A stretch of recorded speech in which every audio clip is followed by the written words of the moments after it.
শাশুড়ির এই ঝগড়ার প্রধান কারণ হচ্ছে জেনারেশন গ্যাপ, ঠিক কিনা?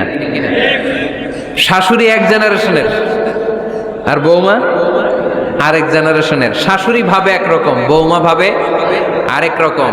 শাশুড়ি চায় বউর উপর খবরদারি করতে, বউ চায় শাশুড়ির উপর খবরদারি করতে। এই ডমিনেটিং এর কারণে কিলাকিলি আছে না নাই? আহা, এটা ঠিক না। আমার শাশুড়ি মায়েরা যারা আছেন, প্রথমে শাশুড়ি দিয়ে শুরু করি। আমার মাইকের আওয়াজ যে ঘরগুলোতে যায়, আমার শাশুড়ি মাদেরকে বলবো, বউদের উপর অত্যাচার করবেন না। ছেলেরা প্রশ্ন করে, তোর কাছে তোর বউ বড় না আমি বড়? আছে না নাই? এটা একটা প্রশ্ন হইল। তোর বউ বড় না আমি বড়? দুইজনেই বড়। তো এক ছেলে সুন্দর উত্তর দিছে, আমার কাছে ভালো লাগছে উত্তরটা শুনে। এক মা প্রশ্ন করছে, তোর এতদিন আমি লালন পালন করে বড় করলাম, জীবন যৌবন তোর জন্য শেষ করলাম, আজকে বউ পাইয়া বউ তোর আপন হয়ে গেল? এবার ছেলে উত্তর দিছে, মা, আমার মুখ থেকে মা ডাক শোনার জন্য তুমি কি কষ্টটাই না করছো জীবনে। 10 মাস আমারে পেটে ধারণ করলা, খাইতে পারো নাই, বমি করছো, খালি ওষুধ খাইছো, তোমার পেট কেটে আমারে বের করা হয়েছে, 2 বছর আমারে দুধ খাওয়াইছো, পেশাব পায়খানা পরিষ্কার করেছো। বয়স যখন 3-4 তখন তোমার আমি মা ডাকছি, এই মা ডাকটা শোনার জন্য তুমি এত কষ্ট করছো। আর আরেকবারের মাইয়া এই ঘরে আইসাই তোমার মা ডাকা শুরু করছে। যেই মেয়েটা তোমারে মা ডাকে সে আমার আপন হবে না কেন মা? ঠিক কিনা? এই মা ডাক শোনার জন্য তুমি এত কষ্ট করলা, আমার লালন পালন করলা, 10 মাস পেটে ধরলা, পেশাব পায়খানা পরিষ্কার করলা, এরপরে মা ডাক শুনতে পারছো। আর আরেকবারের মেয়ে জানা নাই চিনা নাই এসেই তোমার ডাকা শুরু করছে মা। তো যে আমার মারে মা ডাকে তার স্থান তো আমার কলিজায়, ঠিক কিনা? শাশুড়ি আম্মারা যারা আছেন, প্লিজ বৌমাদেরকে কষ্ট দিয়েন না। অনেক শাশুড়ি আছে পান থেকে চুন খসলে রেগে যায়, পদে পদে স্ত্রীর ভুল ধরে, বউয়ের ভুল ধরে, আছে না নাই? এটা করবেন না। সে তো নতুন, আপনার অনেক এক্সপিরিয়েন্স হতে তার সময় লাগবে, তাকে সময় দিন, তাকে ভালোবাসুন, ঠিক কিনা? না বুঝে সামান্যতে বৌমারে বদদোয়া দেয়, এরকম আছে না নাই? কিন্তু বুঝতে চায় না, বৌমারে যদি বদদোয়া দেয় তাহলে তার নিজ ছেলের পরিবারের ক্ষতি, পেটে ধরা যে ছেলে, ছেলের পরিবারের কিন্তু ক্ষতি, তার আপন নাতি নাতনিদেরই ক্ষতি। আওয়াজ করে বলেন ঠিক কিনা? বৌমাকে বদদোয়া দিয়েন না। বৌমাকে নিজের মেয়ের মতো দেখবেন। সমাধান আমি দিচ্ছি। কেমন দেখতে হবে? নিজের মেয়ের মতো। নিজের মেয়ে সকালে ঘুম থেকে ওঠে 11টা, ওইটা সমস্যা নাই। বৌমা কেন উঠলো না, ওইখানেই ঝামেলা, আছে না নাই? মেহেরবানি করে আপনার বৌমাকে আপনার নিজের মেয়ের মতো দেখেন। নিজের মেয়েরে যেমনি আদর করেন তাকেও অমনি আদর করেন। আপনার বৌমারে যদি আপনি কষ্ট দেন, মনে রাখবেন আপনার নিজের মেয়েটাও আরেকবারের বউ হয়ে কয়েকদিন পরে যাবে। আপনি যা যা করবেন আপনার মেয়েকেও তারা ওই রকম কষ্ট দিয়ে বাড়িতে ফিরিয়ে দিবে। চিল্লায় বলেন ঠিক কিনা? খবরদার, টিট ফর ট্যাট। ইট্টি মারলে পাটকেলটি খেতে হয়। এজন্য শাশুড়ি আম্মা জানারা যারা আছেন, বৌমার সাথে খারাপ আচরণ করবেন না মেহেরবানি করে। তাকে আপনি কষ্ট দিলে আপনার নিজের মেয়েটাও আরেক বাড়ির বৌমা হবে, সেও ওই বাড়িতে এই কষ্টগুলো ভোগ করবে। এগুলো যখন আপনি শুনবেন তখন আপনার চোখ দিয়ে পানি পড়বে কি পড়বে না? পড়বে। এবার আসেন বৌমার কথা বলি। বৌমা যারা আছেন মেহেরবানি করে, বৌমা যারা আছেন মেহেরবানি করে আপনার শাশুড়ি আম্মাকে নিজের মায়ের জায়গায় রাখবেন। আপনার বাড়ি ছেড়ে নতুন বাড়িতে আসছেন, তো এটাই তো আপনার বাড়ি। আপনার মা রেখে দিয়ে নতুন মা পাইছেন, এটাই তো আপনার মা।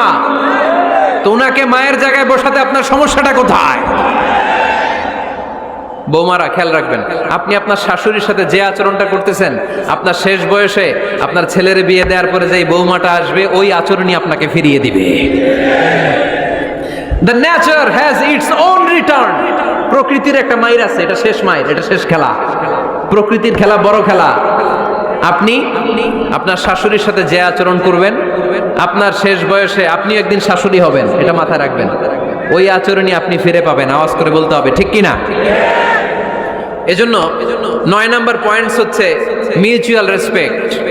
সবাই যেন সবাইকে ভালোবাসি, দোষ ছাড়া মানুষ নাই, সবার দোষ আছে, আমরা যেন একে অন্যের দোষ না খুঁজি।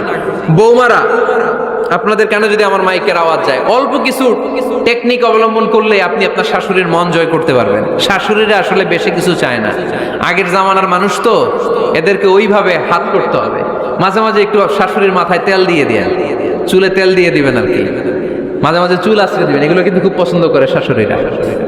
ওনার প্রেশারটা একটু মেপে দিবেন, ডায়াবেটিক্সের ওষুধটা খাইলেও কিনা সময় মতো খোঁজ নিবেন, কি পছন্দ করে খেতে একটু রান্না করে দিবেন। যেই বক্তার ওয়াজ শুনতে পছন্দ করে ওই বক্তার ওয়াজগুলো ডাউনলোড করে শাশুড়ি আম্মাকে দিবেন, ইসলামী বই দিবেন। দেখবেন বয়স্ক নারীরা মাহফিল যেতে খুব পছন্দ করে, ওয়াজ শুনতে খুব পছন্দ করে, নবীদের কাহিনীগুলো শুনতে পছন্দ করে। বসায় বসায় একটু কাহিনীগুলো শোনাবেন। বাইরে বেরোলে জিজ্ঞেস করেন, আম্মা আপনার কিছু লাগবে কিনা। আর একটা টিপস আছে, চুল যখন আশ্রাবেন আর শাশুড়ির মাথায় যখন তেল দিয়ে দিবেন, তখন অতীতের কথা জিজ্ঞেস করেন, দেখবেন অতীতের স্মৃতিতে হারিয়ে গিয়েছে আপনার শাশুড়ি। কি জিজ্ঞেস করবেন জানেন? জিজ্ঞেস করবেন, আম্মা জান, মুক্তিযুদ্ধের সময় আপনার বয়স কত ছিল? ওই সময় মুক্তিযুদ্ধের সময় আপনাদের এলাকায় কি কি হয়েছিল মা? আরেকটা প্রশ্ন করবেন, মা বিয়ের সময় আপনি কেমন ছিলেন? ওই দিন দেখবেন বুড়ি আর বুড়ি নাই, জুয়ান হয়ে গেছে। ওই দিন বলবে, মা আমি অনেক সুন্দরী ছিলাম, আমার মাথায় অনেক চুল ছিল, আজকে নাই। আমগো গ্রামে আমার চাইতে সুন্দরী মাইয়া ছিল না। অতীতের স্মৃতিতে, স্মৃতি হাতরাতে হাতরাতে তিনি হারিয়ে যাবেন। জিজ্ঞেস করবেন যে, মা শীতকালে আপনাদের দেশে কি পিঠা বানাতেন আপনি যখন ছোট ছিলেন, আপনার বাপ চাচারা কি করত? এগুলো জিজ্ঞেস করলে উনি স্মৃতির পাতা হাতরাতে হাতরাতে চোখ দিয়ে দাঁড় দাঁড় করে ওনার পানি ঝরতে শুরু করবে। আপনার জায়গায় ওনার হৃদয়ের মণিকোঠায় এমন জায়গায় পৌঁছবে, আপনার ছাড়া উনি কিছুই বুঝবে না। বৌমারা, এই অল্প কিছু টিপস অবলম্বন করে আপনারা আপনাদের শাশুড়ির মনকে জয় করতে পারেন। শাশুড়ি বৌমার দ্বন্দ্ব আমরা চাই না, আমরা চাই শাশুড়ি বৌমাকে নিজের মেয়ের মতো জানো, আর বৌমার শাশুড়িকে আপন মায়ের মতো ভালোবাসুক, ঠিক কিনা? এই মিউচুয়াল রেসপেক্টই পারে শাশুড়ি বৌমার দ্বন্দ্বকে দূর করতে, আর ঘরটারে শান্তির টুকরা বানাতে। আওয়াজ করে বলেন ঠিক কিনা? কয়টা গেল? আর আছে কয়টা? দোয়া করবেন একে অপরের জন্য। দোয়া, সাইয়েদনা ইব্রাহিম ফ্যামিলির জন্য দোয়া করতেন, রব্বি জাআলনি মুকিমাস সালাতি ওয়া মিন যুররিয়াতি রব্বানা ওয়া তাকাব্বাল দুআ। ও আল্লাহ, আপনি আমার নামাজ কায়েমকারী বানান, আমার কলিজার টুকরা সন্তান ইসমাইলকেও নামাজ কায়েমকারী বানান, আমার দোয়াটা আপনার দরবারে আপনি কবুল করে নেন। সুবহানাল্লাহ পড়েন। রব্বানা ইন্নী আসকানতু মিন যুররিয়াতি বিওয়াদিন গায়রি যী যারইন ইনদা বাইতিকাল মুহাররাম। ও আল্লাহ, আমার সন্তান সন্ততি, আমার ফ্যামিলিকে ধুধু মরুপ্রান্তর এই উপত্যকার মধ্যে তোমার কাবা ঘরের সামনে রেখে গেলাম, তাদেরকে তুমি নামাজ কায়েমকারী বানিয়ে দিও। গোটা বিশ্বের সব মানুষের অন্তর আমার ফ্যামিলির দিকে আল্লাহ তুমি ঝুঁকিয়ে দিও। ওয়ারযুকহুম মিনাস সামারাত, ফলমূল দিয়ে আল্লাহ তুমি তাদেরকে রিজিকের ব্যবস্থা করে দিও। তার মানে সব নবীরা তাদের পরিবারের সদস্যদের জন্য দোয়া করতেন কি করতেন না?